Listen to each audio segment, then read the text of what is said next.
बात करेंगे। प्रोग्राम में हमारे साथ मौजूद हैं साबिक वज़ीर इत्तलात फवाद चौधरी साहब।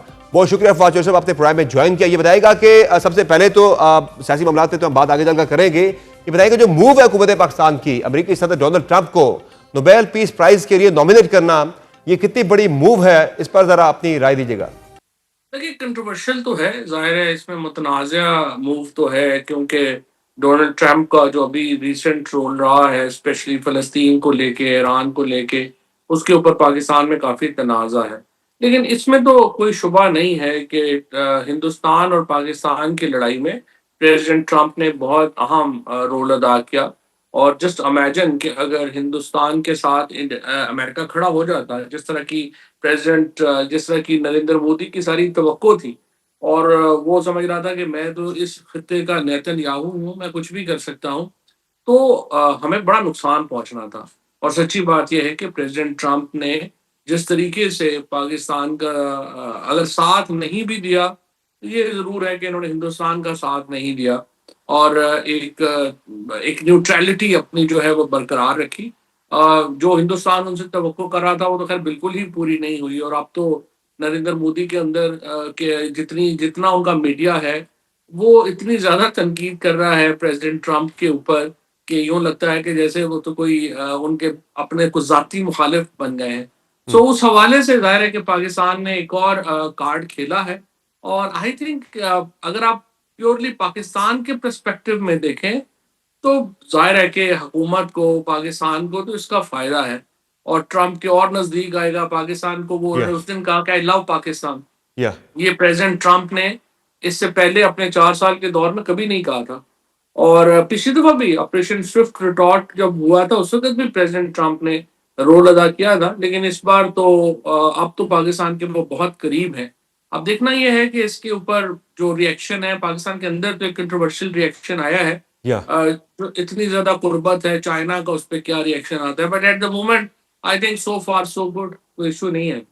वैसे इस मूव का ज़ाहिर है एक तरफ डोनाल्ड ट्रंप से नेतन्याहू की बड़ी तवक्को है कि वो उन्हें सपोर्ट करेंगे, इस जंग में खुद वो कूदेगा अमेरिका, और ईरान के खिलाफ अमेरिका खुद जो है वो मैदान में उतरेगा। तो उससे रोकने के लिए डोनाल्ड ट्रंप को ये मूव कितनी कारगर साबित हो सकती है? ऑलरेडी ये तबसरे आ रहे हैं इंटरनेशनल मुख्तलिफ जो मीडिया आउटलेट्स हैं उनके अंदर के जो आर्मी चीफ की मुलाकात थी डोनाल्ड ट्रंप के साथ, उस मुलाकात के बाद डोनाल्ड ट्रंप ने अपनी राय तब्दील की है ईरान पर हमले के हवाले से। तो ये मूव जो है उन्हें नोबेल पीस प्राइज के लिए नॉमिनेट करना, ये कितना अहम साबित होगा डोनाल्ड ट्रंप को इस जंग में कूदने से रोकने के लिए? नहीं, ये बड़ा अच्छा पॉइंट है आपका, बिलाशुबा। प्रेज़िडेंट ट्रंप ने अभी तक जितनी अपनी एक्साइटमेंट का इज़हार किया है नोबेल पीस प्राइज़ के लिए, और अगर उस जानब एक सीरियस मूव होती है, तो ईरान के ऊपर हमला करने से उन्हें बाज़ रखा जा सकता है। और यही वो वाहिद सूरत-ए-हाल है जो कि ईरान के साथ पाकिस्तान के लिए, मुस्लिम उम्मा के लिए जो है वो काबिल कबूल है। क्योंकि अगर प्रेज़िडेंट ट्रंप जो हैं वो ईरान के ऊपर हमला करेंगे, तो फिर तो हमारे जो एक समझिए कि जो अवाम के लेवल के ऊपर जो ताल्लुकात हैं वो बड़े ख़राब होंगे।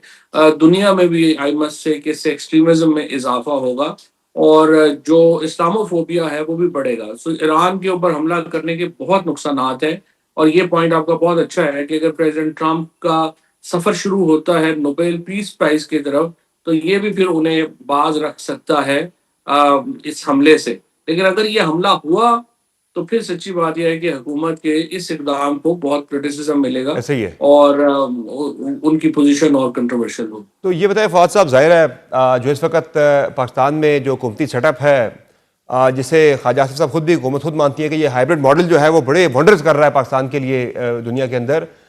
तो ये बताएं कि ये तो बड़ा फिर कामयाबी के साथ आगे बढ़ रहा है। अगर डिप्लोमेटिक फ्रंट पे देखा जाए तो बड़ी अचीवमेंट्स है इसकी। तो इससे तो ज़ाहिर है तहरीक इंसाफ के लिए तो सियासी मैदान में जो है स्पेस लेना या आगे बढ़ना या इस सिस्टम को हटाना, अपनी स्पेस बनाना, ये तो बड़ा फिर मुश्किल होता जा रहा है। देखिए जी, आपके प्रोग्राम में कई बार जो है वो ये बात मैंने कही है। सच्ची बात तो ये है कि तहरीक इंसाफ की जो मुश्किलात हैं, ये कहना कि हुकूमत ने ये ज़्यादतियाँ की हैं, ये अदालतें ख़त्म कर दी हैं, आइन ख़त्म कर दिया है, तो मॉरल गवर्नमेंट तो नहीं है, ना ही वो कहते हैं। ख्वाजा आसिफ साहब ने खुद ही कह दिया कि हम तो कोई ऐसा कोई जमहूरी हुकूमत वगैरह तो है ही नहीं है, ना ही कोई आइन वगैरह उनका मसला है। तो जब हुकूमत की ये इतनी ब्लैटेंट पोजीशन है, तो फिर तो तहरीक इंसाफ को उसी के मुताबिक एक हिकमत अमली चाहिए थी, जो अनफॉर्चुनेटली नजर नहीं आई। आप भी रोज लोगों से बुला के पूछते हैं कि आप इमरान खान जो है उनको निकालने के लिए आपकी तजवीज है क्या? या हर आदमी जो है वो आपस में, उसको कुछ पता नहीं उसने क्या करना है। कोई एक दिन उठता है, वो जनूबी पंजाब सूबा बनाने का मुतालबा कर देता है, कोई दूसरे दिन जो है वो कोई और मुतालबा कर देता है, तीसरे दिन कुछ और होता है। सो लीडरशिप ना होने की वजह से एक बहुत बड़ा डिसआरे में है तहरीके इंसाफ, और उनकी कोई पॉलिसी जो है वो हमें नजर नहीं आती।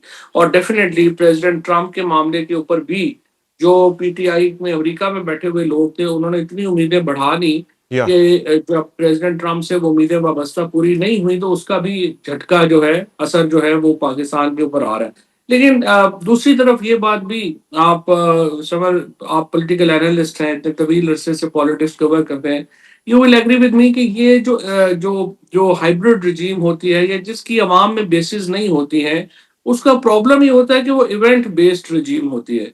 इवेंट्स होते हैं जिसमें वो बड़ी अहमियत लेते हैं, लेकिन दूसरे इवेंट्स होंगे तो वो बिल्कुल जो है वो अपनी पोजीशन खो देंगे, क्योंकि उनकी कोई जो बुनियाद है वो नहीं होती। अमारत वही मुस्तहकम होती है जिसकी बुनियाद हो।